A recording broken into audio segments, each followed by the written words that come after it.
میرا مال میری مرضی، جیسے چاہے کمائے، جیسے چاہے اڑائے، جتنا چاہے جمع کرے، یہ تیری مرضی اور یہ اللہ کی مرضی۔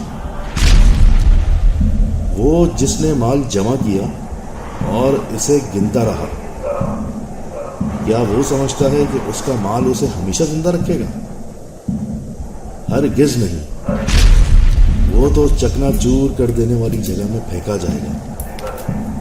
اور تجھے کیا پتا کہ چکنا چور کر دینے والی جگہ کیا ہے؟